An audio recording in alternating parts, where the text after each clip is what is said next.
that left scars. In a book titled Anxiety Disorders and Phobias, the authors, including a cognitive therapist, state that the same apparatus that prevents a person from venturing into physical danger also deters him from exposing himself to psychological danger. Unquote. In other words, the servo mechanism may not be able to accurately assess the relativity of danger. For example, you are not in any physical danger due to social embarrassment at a dinner party by not being able to hold up your end of the conversation. Perhaps because you make less money than the other guests and feel inferior because of it, and are therefore fearful of being asked about your job or investment.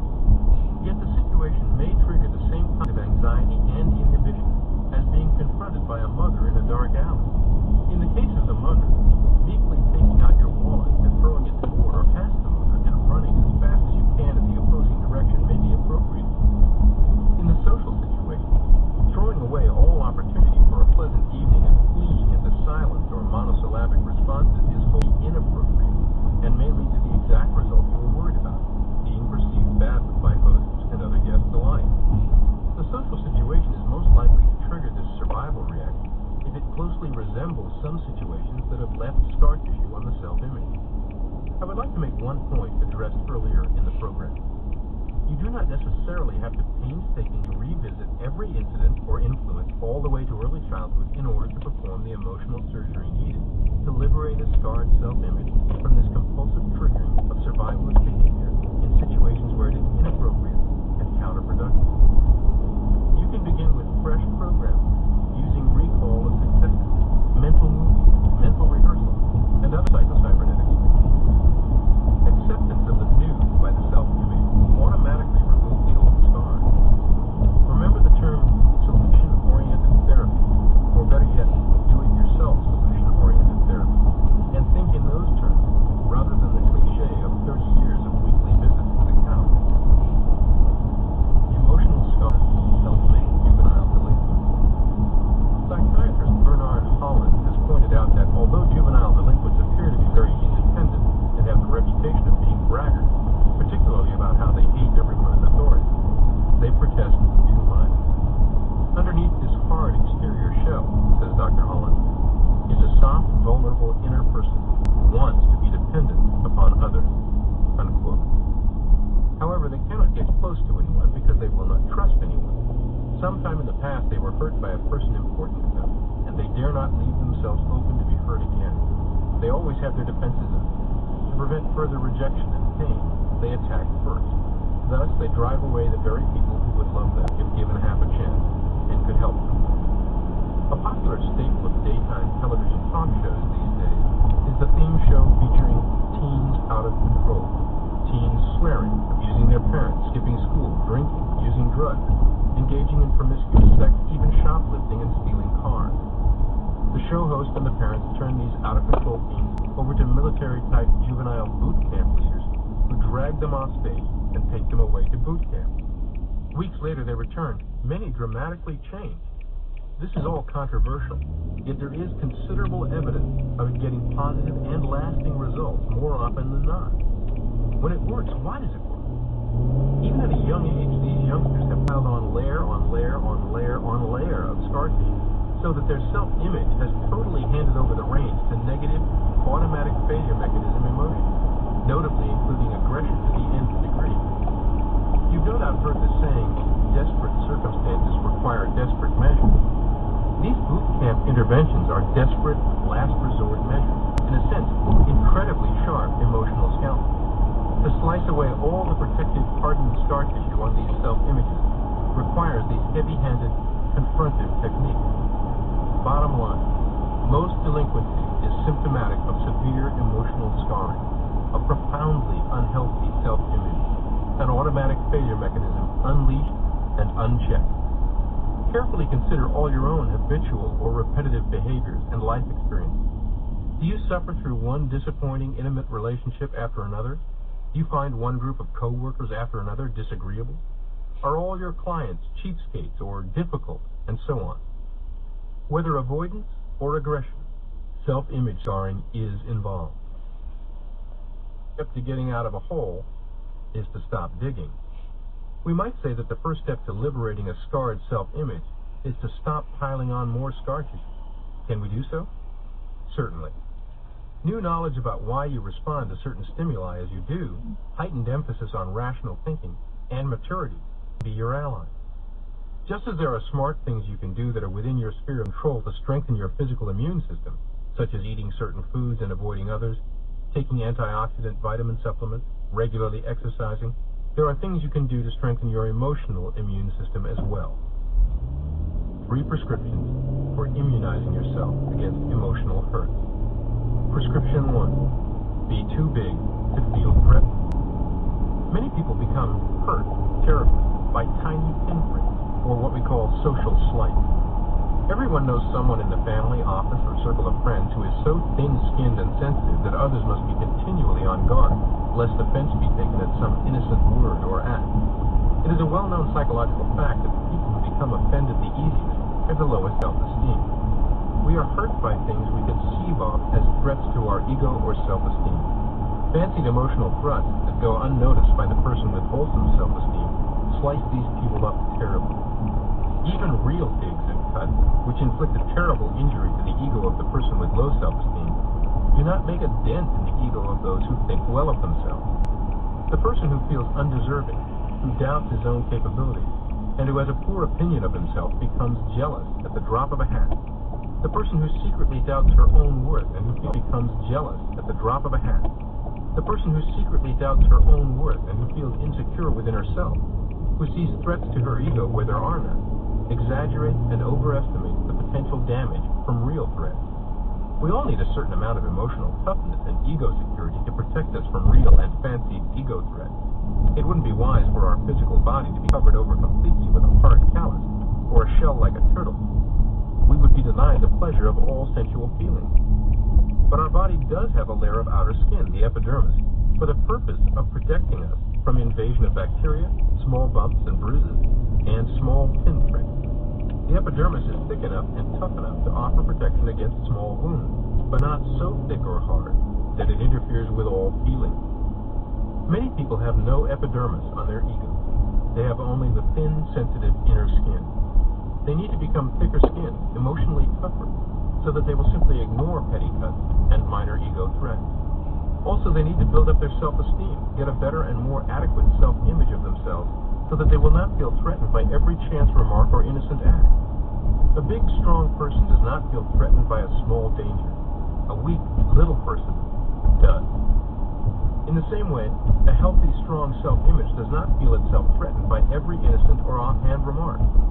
It seems that some people literally go through life waiting to be offended. They are rarely disappointed. Prescription 2. Healthy self-images do not bruise easily. The person who feels his self-worth is threatened by a slighting remark has a small, weak ego and a small amount of self-esteem. He is self-centered, self-concerned, hard to get along with, and what we call egotistic. But we do not cure a sick or weak ego by beating it down, undermining it, or making it even weaker through self-abnegation or trying to become selfless. Self-esteem is as necessary to the spirit as food is to the body. The cure for self-centeredness, self-concern, egotism, and all the ills that go with it is the development of a healthy, strong ego by building up self-esteem. When a person has adequate self-esteem, little slights offer no threat at all. They are simply passed over and ignored. Even deeper emotional wounds are likely to heal faster and cleaner, with no festering sores that poison life and spoil happiness.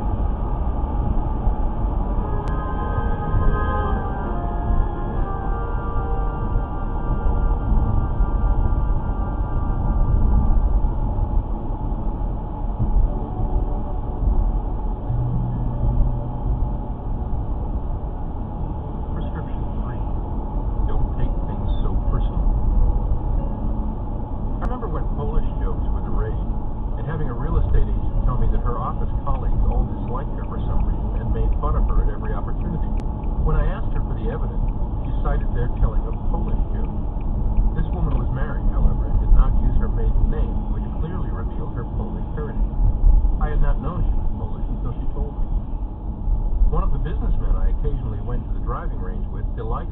me doctor jokes.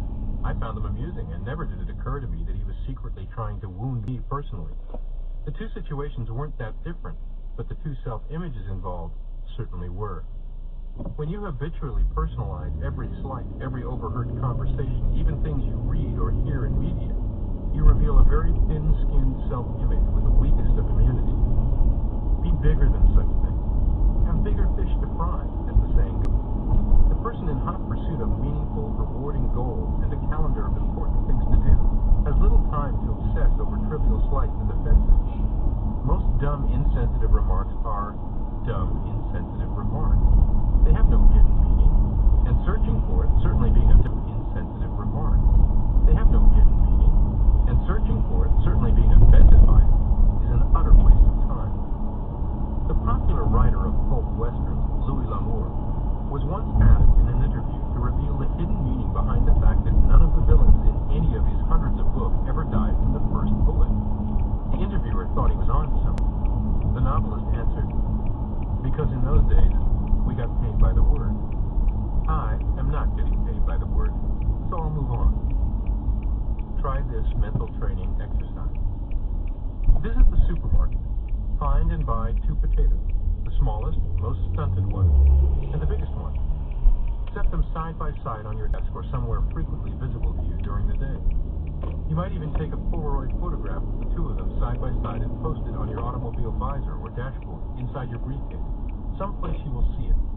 Let it trigger the thought that your self-image is bigger than a tiny, stunted potato, and ask yourself if you are acting as a big potato or a shrunken spud today. A self-reliant, responsible attitude makes you less vulnerable. As Dr. Holland has pointed out, the juvenile delinquent with the hard outer shell has a soft, vulnerable inner person who wants to be dependent on others and wants to be loved by others. Sales professionals tell me that those who put up the most sales resistance at the outset are frequently easy to sell once you get past their defenses. That people who feel called on to put up "no salesman allowed" signs do so because they know they are soft touches and need protection. The person with the hard, gruff exterior usually develops it because instinctively he realizes that he is so soft inside that he needs protection. The person who has little or no self-reliance, who feels emotionally dependent on others, makes herself most vulnerable to emotional hurt. Every human being wants and needs love and affection, but the creative, self-reliant person also feels the need to give love. Her emphasis is as much or more on the giving as on the getting. She doesn't expect love to be handed to her on a silver platter, nor does she have a compulsive need that everybody must love her and approve of her. The passive, dependent person turns her entire destiny over to other people, circumstances, luck. Life owes her a living, and other people owe her consideration, appreciation, love, happiness.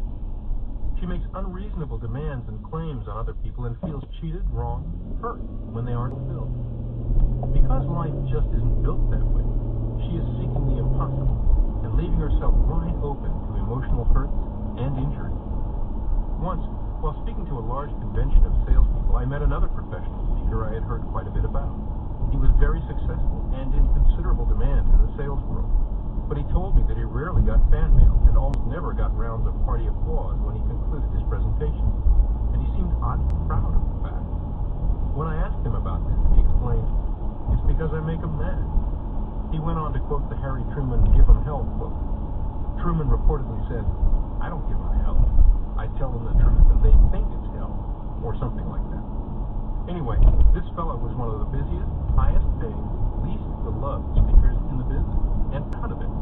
His corporate clients who paid his fees loved having him lay into the truth. Often, his pot stirring of indignation converted into heightened sales performance immediately, as many of the salespeople determined to show that SOB something. This is somewhat the equivalent of the football coach posting a newspaper clipping in the locker room, quoting players from the next opposed team, dissing them. I'll freely admit, it's not a role as a speaker I would seek out or enjoy, but it is interesting how self-reliant and immune his self-image is to the lack of love in the room. It is up to you to develop a more self-reliant attitude. Assume responsibility for your own life and emotional needs. We have a saying, give yourself your own gold stars. As emotionally immature children, we we look to parents and teachers for gold stars. Draw or color a picture, immediately race to take it to mom, who oohs and ahs over it, and proudly displays it on the refrigerator door with magnets. As an adult, you must graduate from such urgent neediness. You must be able to admire your own good and recognize your own achievements. This loops back to the discussion about your 8 Qs in Chapter 8. The refusal to blame ourselves or others, or to accept a problem as beyond our influence, gives us resiliency in the face of adversity. Relax away emotional hurt. I once had a patient ask me, if the forming of scar tissue is a natural and automatic thing, why doesn't scar tissue form when a plastic surgeon makes an incision? The answer is that if you cut your face and it heals naturally, scar tissue will form, because a certain amount of tension in the wound and just underneath the wound holds the surface of the skin back, creates a gap, which is filled in by scar tissue. A plastic surgeon who operates not only pulls the skin together closely by suturing, but also cuts out a small amount of flesh underneath the skin, so that there is no tension present. The incision heals smoothly, evenly, and with no distorting surface scar. It is interesting to note that the same thing happens in the case of an emotional wound. If there is no tension present, there is no disfiguring emotional scar left. Have you ever noticed how easy it is to get your feelings hurt or take offense when you are suffering tensions brought about by frustration, fear, anger, or depression? We go to work feeling out of sorts or down in the dumps or with self-confidence shaken because of some adverse experience. A friend comes by and makes a cheating remark. 9 times out of 10 we would laugh, think it funny, think nothing about it, and make a good-natured crack in return.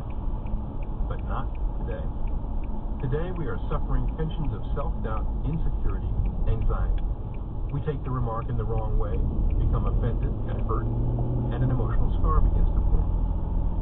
This simple everyday experience illustrates very well the principle that we are injured and hurt emotionally, not so much by other people or what they say or don't say, but by our own attitude and our own response. In fact, the feeling is our response. It is our own responses that we have to be concerned about, not other people. We can tighten up, become angry, anxious, or resentful, and feel hurt. Or we can make no response, remain relaxed, and feel no hurt. Scientific experiments have shown that it is absolutely impossible to feel fear, anger, anxiety, or negative emotions of any kind, while the muscles of the body are kept perfectly relaxed. We have to do something to feel fear, anger, anxiety. No man is hurt but by himself, said Diogenes. Nothing can work me damage except myself, said St. Bernard. The harm that I sustain I carry about with me, and am never a real sufferer but by my own fault. You alone are responsible for your responses and reactions. You do not have to respond at all. You can remain relaxed and free from injury. Here's a prescription to help you along. Take time each and every day to apply these 3 principles. 1. Take time to relax and de-stress. 2. Make notes, even written notes, of your accomplishments and progress toward your goals. A written success diary is a very simple tool for building a stronger self-image. 3. Create a visualization, a mental picture or two to call up and assist you when confronted by unjust criticism, catty remarks, or other attacks on your self-image. One patient of mine told me he would call up a cartoon-like image of his head on Superman's body, standing in the classic Superman pose, chest stuck out, bullets bouncing off, cape flying in the wind. How to remove old emotional scars. We can prevent and immunize ourselves against emotional scars by practicing the 3 foregoing rules. But what about the old emotional scars formed in the past, the old hurts, grudges, grievances against life, resentment? Once an emotional scar has formed, there is but one against life, resentment. Once an emotional scar has formed, there is but one thing to do, and that is to remove it by surgery, the same as a physical scar. Give yourself a spiritual facelift. In removing old emotional scars, you alone can do the operation. You must become your own plastic surgeon. and give yourself a spiritual facelift. The result will be new life and new vitality, a newfound peace of mind and happiness. To speak of an emotional facelift and the use of mental surgery is more than a simile. Old emotional scars cannot be doctored or medicated. They must be cut out, given up entirely, eradicated. Many people apply various kinds of salve or balm to old emotional wounds, but this simply does not work. They may self-righteously forego overt and physical revenge, yet take it out or get even in many subtle ways. A typical example is the wife who discovers her husband's infidelity. Upon the advice of her minister and/or psychiatrist, she agrees she should forgive him. Accordingly, she does not shoot him. She does not leave him. In all overt behavior, she is a dutiful wife. She keeps the house neatly. She prepares meals well, and so on. But she makes his life hell on earth in many subtle ways by the coldness of her heart and by flaunting her moral superiority. When he complains, her answer is, "Well, dear, I did forgive you, but cannot forget." Her very forgiveness becomes a thorn in his side because she is conscious of the fact that it is proof of her moral superiority. She would have been more kind to him and been happier herself had she refused this type of forgiveness and left him. Forgiveness is a scalpel that removes emotional scars. "I can forgive, but I cannot forget," is only another way of saying, "I will not forgive," said Henry Ward Beecher. Forgiveness ought to be like a canceled note, torn in two and burned up, so that it never can be shown against one, unquote. Forgiveness, when it is real and genuine and complete and forgotten, is the scalpel which can remove the pus from old emotional wounds, heal them, and eliminate scar tissue. Forgiveness which is partial or half-hearted works no better than a partially completed surgical operation on the face. Pretended forgiveness, which is entered into as a duty, is no more effective than a simulated facial surgery. Your forgiveness should be forgotten, as well as wrong which was forgiven. Forgiveness which is remembered and dwelt upon reinfects the wound you are attempting to cauterize. If you're too proud of your forgiveness or remember it too much, you are very apt to feel that the other person owes you something for forgiving him. You forgive him one debt, but in doing so, he incurs another, much like the operators of small loan companies who cancel one note and make out a new one every 2 weeks. Forgiveness is not a weapon. There are many common fallacies regarding forgiveness, and one of the reasons that its therapeutic value has not been more recognized is the fact that real forgiveness has been so seldom tried. For example, many writers have told us that we should forgive to make us good. We have seldom been advised to forgive that we might be happy. Another fallacy is that forgiveness places us in a superior position, or is a method of winning out over our enemies. This thought has appeared in many glib phrases such as, "Don't merely try to get even," "Forgive your enemy and get ahead of him." Tillotson, the former Archbishop of Canterbury, tells us, "A more glorious victory cannot be gained over another man than this, that when the injury began on his part, the kindness should begin on ours," unquote. This is just another way of saying that forgiveness itself can be used as an effective weapon of revenge, which it can. Revengeful forgiveness, however, is not therapeutic forgiveness. And revengeful forgiveness, however, is not therapeutic forgiveness. Therapeutic forgiveness cuts out, eradicates, cancels, and makes the wrong as if it had never been. Therapeutic forgiveness is like surgery. Must be seen as an undesirable thing rather than a desirable thing. Before anyone can agree to have an arm amputated, he must cease to see the arm as a desirable thing to retain, but as an undesirable, damaging, and threatening thing to be given up. In facial surgery, there can be no partial, tentative, or halfway measure. The scar tissue is cut out completely and entirely. The wound is allowed to heal cleanly, and care is taken to see that the face will be restored in every particular just as it was before injury, and just as if the injury had never been. You can forgive if you're willing. Therapeutic forgiveness is not difficult. The only difficulty is to secure your own willingness to give up and do without your sense of condemnation. Your willingness to cancel out the debt with no mental reservation. like our sense of condemnation.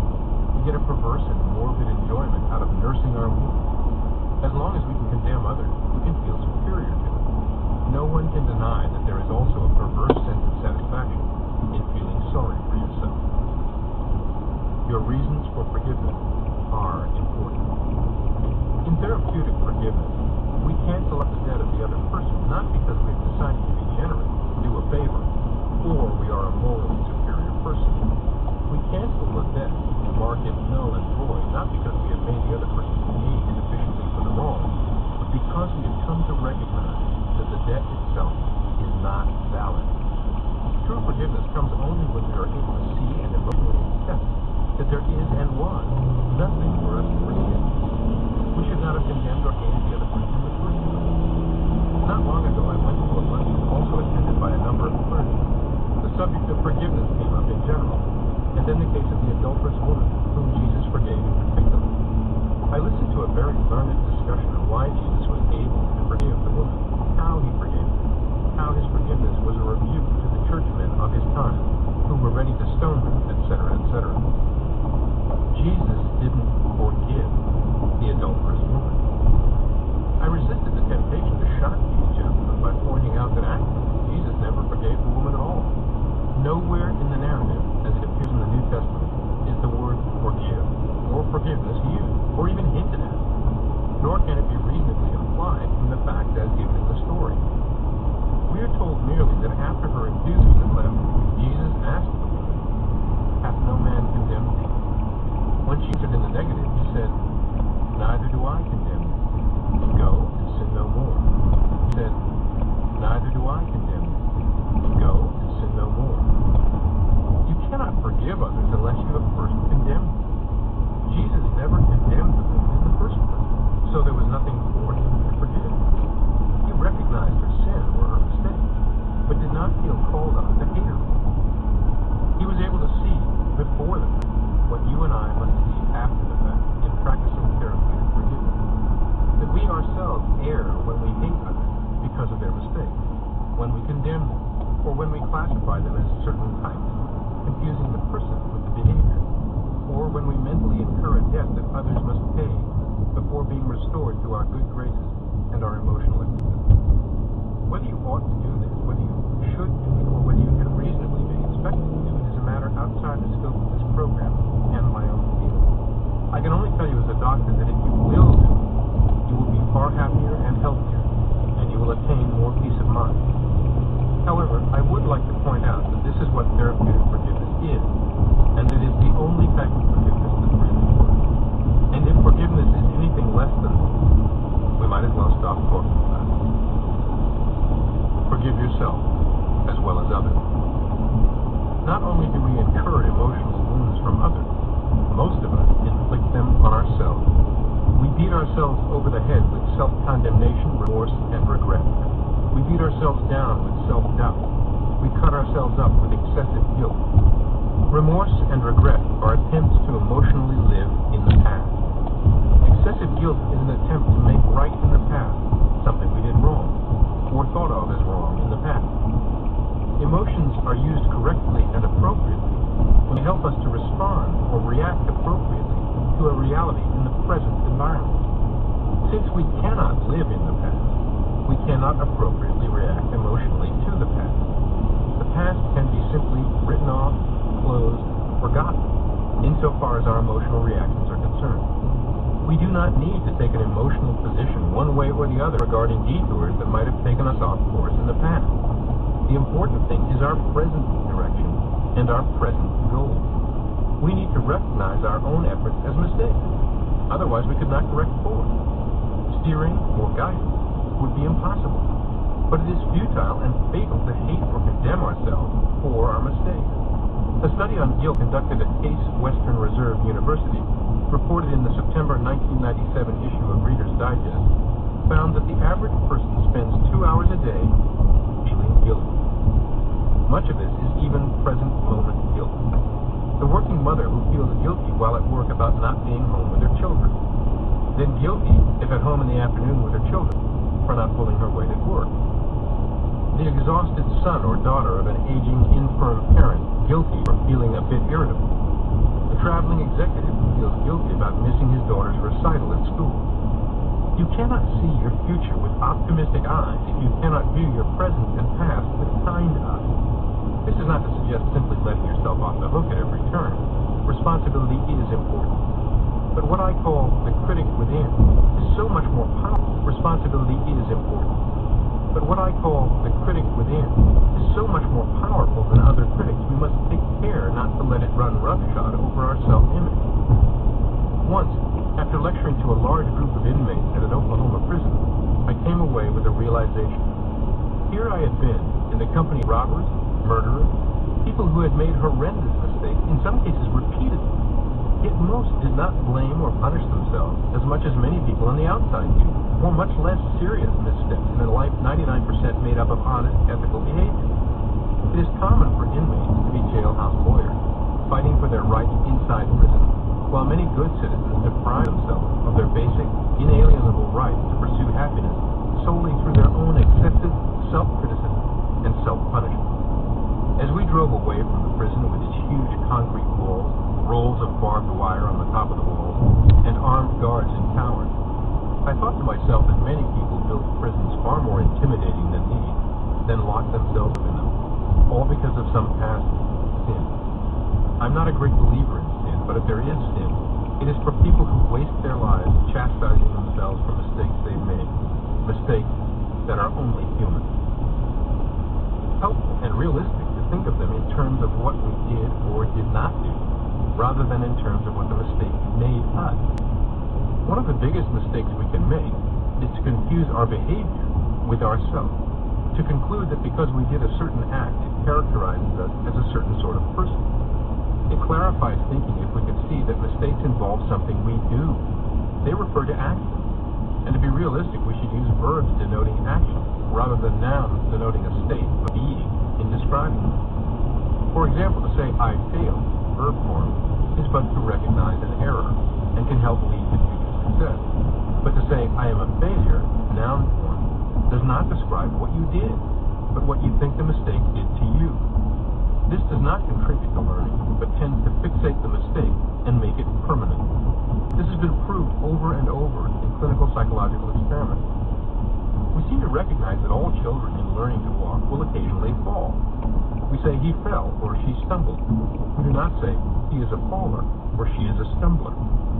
However, many parents fail to recognize that all children in learning to talk also make mistakes or non-fluences. Hesitation, blocking, repetition of syllables and words. It is a common experience for an anxious, concerned parent to conclude he is a stutterer. Such an attitude or a judgment, not of the child's actions, but of the child, gets across to the child, who begins to think of himself as a stutterer. His learning is fixated, and the stutter tends to become permanent. According to Dr. Wendell Johnson, the nation's foremost authority on stuttering at the time I wrote the original edition of this book, this sort of thing is the cause of stuttering. He found that the parents of non-stutterers are more likely to use descriptive terms such as, he did not speak, whereas the parents of stutterers were inclined to use judgmental terms such as, he could not speak. Writing in the Saturday Evening Post, January 5th, 1957, Dr. Johnson said, slowly we begin to comprehend the vital point that had been missed for so many centuries. Case after case have developed after it had been diagnosed as stuttering for so many centuries. Case after case have developed after it had been diagnosed as stuttering by over-anxious persons unfamiliar with the fact of normal speech development. The parent, rather than the child, the listener, rather than the speaker, seem to be the ones most requiring understanding and instruction. Unquote.